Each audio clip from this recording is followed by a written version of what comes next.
Market alone. Games. Games. Everywhere I go, games. This is what my lifetime of achievement has been reduced to.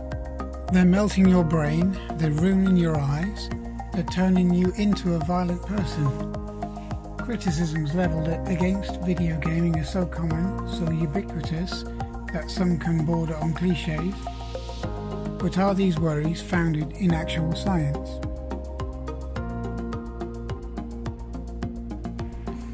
Video games have been around for quite a while. I mean, literally since the first programmers realised they could move dots around a screen, they've invented a game such as Pong.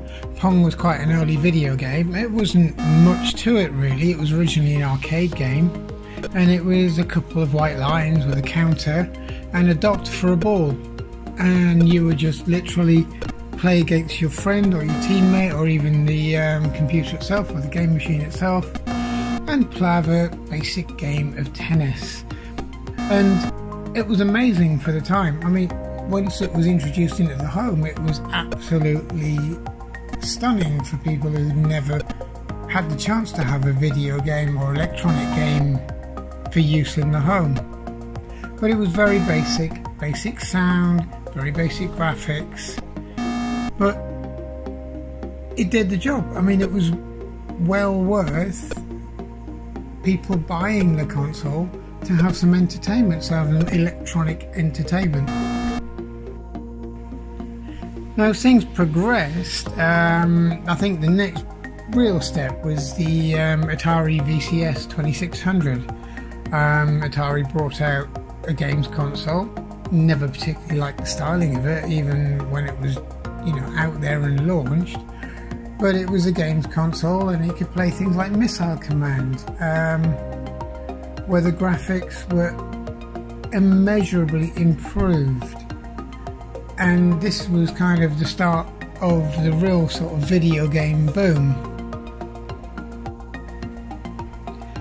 Now, a step up from Pong was the kind of graphics, if you can call them that you would find on a PET, Commodore 64 VIC-20 without using their sprites, and a ZX81. Basically, it's a version of what was known as PET ASCII or PETSCII. It's just little graphic symbols which were actually inbuilt to the machine to allow you to do some kind of rudimentary graphics.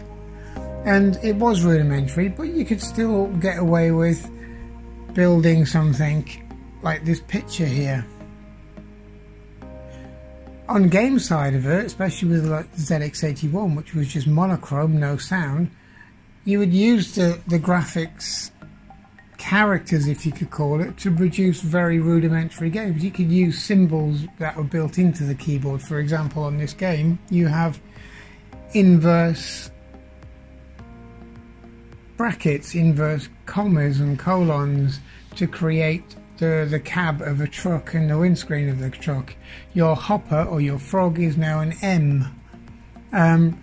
Everything's very, very simple, but the actual fluidity of these games is quite startling, because later on, when they added in colour, even with faster machines, and they added in the addition of graphics, things started to slow down because there was a lot more processing power going on. It wasn't just shifting characters on a screen, but they still made good playable games.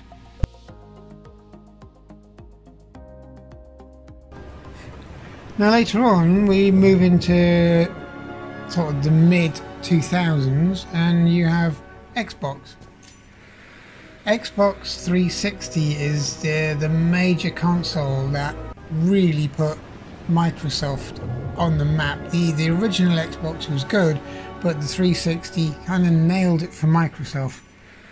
And you can see by the graphics, it leaps and bounds above where they were back in the early 1980s. But is it that big of a leap now? Because if we move it on to the current version of the same game series, which in this case is Halo, there doesn't seem to be such a marked improvement. I mean, you're looking at a completely next generation console, and you're looking at what is meant to be next generation graphics. Any sign of the chief? Negative, sir. I think we lost him. Not yet.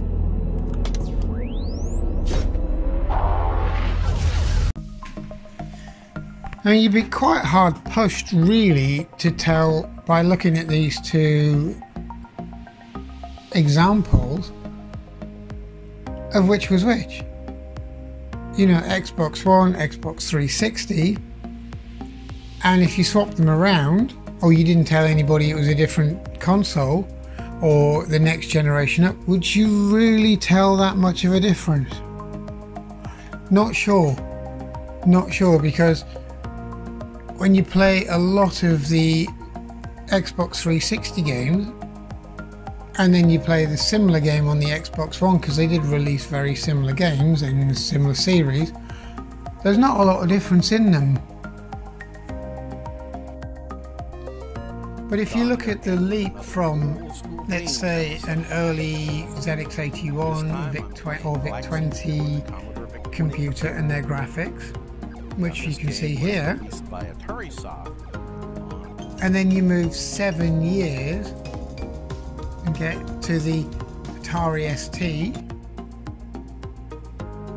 there's a marked difference. There's a huge step up in graphics and the way the machines are processing the images on the screen and the sound, etc. That it makes you feel like the step of between the 360, the Xbox 360 and the Xbox One wasn't that great, and yet there was a bigger gap in between the consoles than there was in the development from the ZX80 and 81 through to the early 16-bit machines.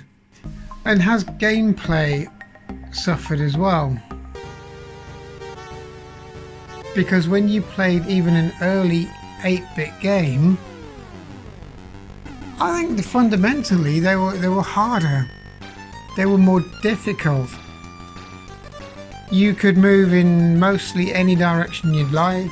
You could pick and choose which part of the screen you wanted to be on at any one time. You can, you know, decide which direction you're going to go round certain obstacles and so on. Whereas on the modern games, it seems very linear. It seems that sometimes while you're playing the game, especially on, you know, the Halo games which were mentioned before, there are parts of the games where it's literally, you're not doing a lot, you're just allowing the cinematic experience to unfold in front of you until there's a part where you need to shoot or run or, you know, solve a problem depending on the game. Then it goes back into a linear experience again. And I also think that these games suffer a lot from being too realistic as well, being too photorealistic and too cinematic compared to some of the older stuff. The other big problem is we have games that are predominantly aimed at an adult market. Most games are 16 or 18. They're not for the average 3-year-old or 5-year-old or 7-year-old. They all seem to be marketed around the 15 to 18 sort of bracket, which means that they're too adult for children.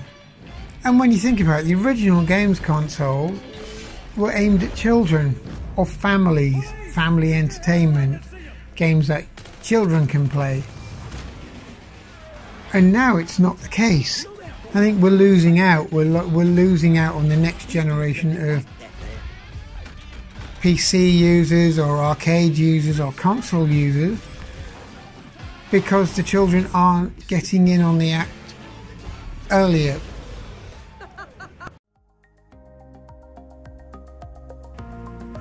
Now if you take the Nintendo 64, which was probably one of the few generations of consoles that were aimed more at children.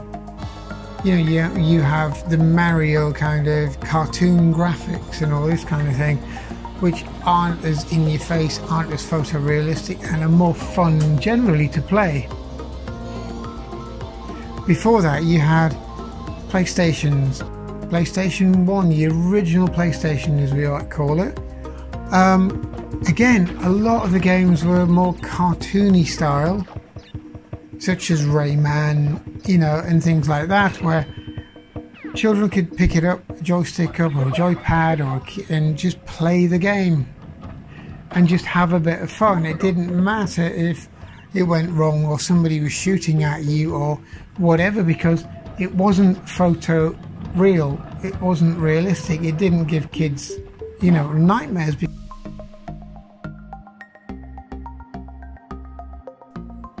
So there seems to be a need for new consoles that are aimed more at families, less at the extreme and less at the 18-plus-year-old adult range, which seem to feature on just gore and violence.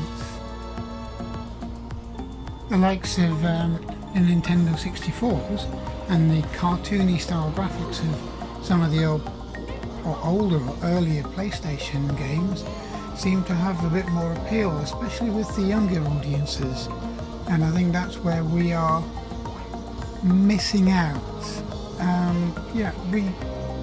There is a market for photorealism and realistic games that portray maybe the more violent sides of life, but there's also a market for the fun, for the side of life that is more involved with making games light-hearted, making them enjoyable, just making them a bit of 20 minutes fun on a Sunday afternoon. So to that end, this is what an old 16-bit Atari ST game does for people, which is, I think we are missing out now, especially the kids. This is exactly what this game will do for a small child who just enjoys playing a game.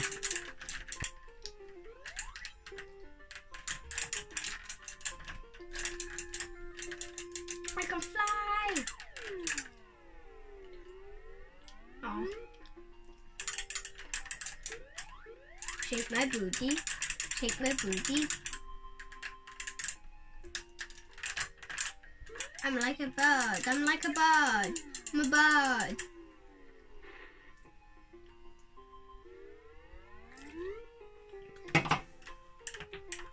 I'm a goat. I'm the goat. Let me fly like a bird. Fly. I can fly. No.